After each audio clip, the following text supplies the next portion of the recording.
much. Well done, you made it. And yes, cool kids are still buying cardigans. I'm so happy to be here. I'm so happy to be with you all. I love the backyard. You know, they took the time to think about what a comedian might need whilst on stage.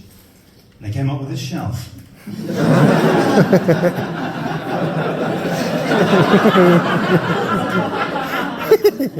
But you've done incredibly well. You've lasted. It kind of looks like the ugly people evaporated in the interval. Just a really attractive audience. Give me a cheer if you're feeling beautiful tonight. Love that. I love just a little bit of the style and flair I'm seeing out in the crowd tonight. Because honestly, this isn't a great style choice. I'm not going into barbers and saying, quick, try to make me look like a reasonably competent fisherman.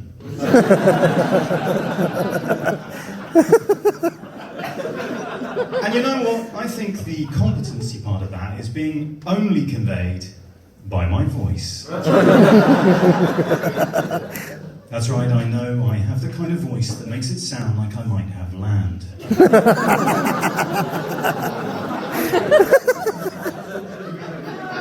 And I've spent my time in poverty. After all, that was the name my grandfather ironically gave our second favourite yacht. That's not the whole story, that's not the real me, and I think if you look back at me with kinder eyes, you'll see the echoes of the fragile working class boy that ironed these clothes for me this morning.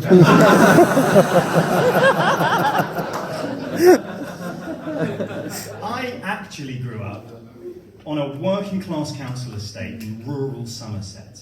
And I've no idea where this voice comes from. All my family have thick West Country farmer accents. Sometimes I think my mother was bitten in pregnancy by a very, very middle-class vampire.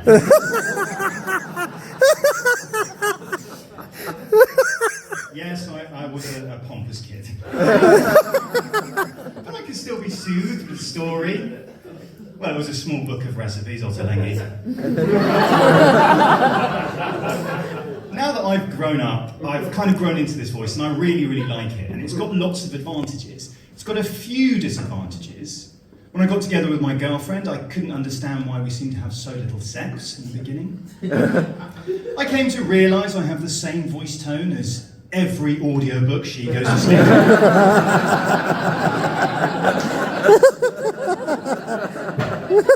That's what was going wrong, guys. We were getting home, I'd go upstairs, I'd say, well.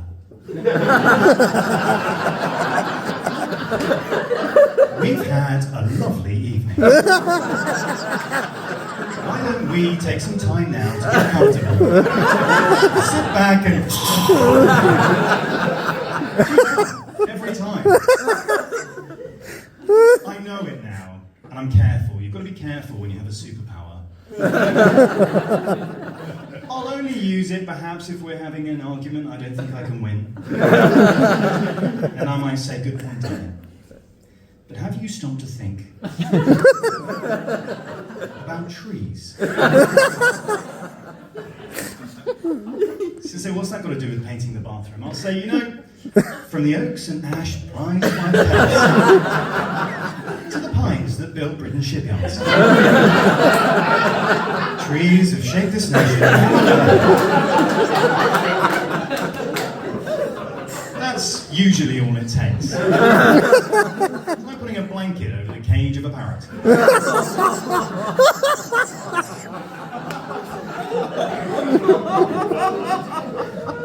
But we've been together a while now, and we've reached that stage where we started to talk about kids, and what's lovely is we've both separately come to the conclusion that they're just awful.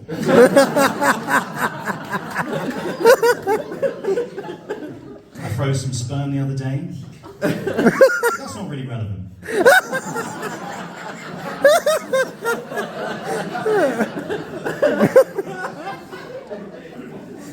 Sometimes I do wonder what my children would be like, you know, would they grow up to be doctors or lawyers or achieve my unrealised dream of being that guy that says, stand well away from the platform.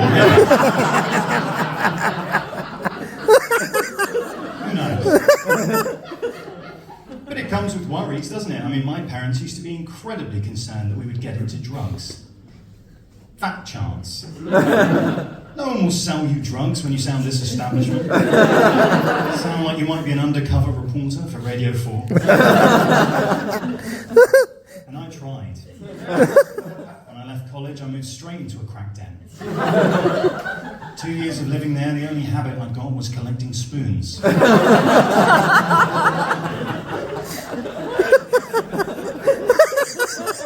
Last time I went to a music festival, I tried my best to buy magic mushrooms. Ended up buying some shiitake mushrooms. They were magic in their way. They certainly took me on a journey. I think it was mostly one of umami flavour.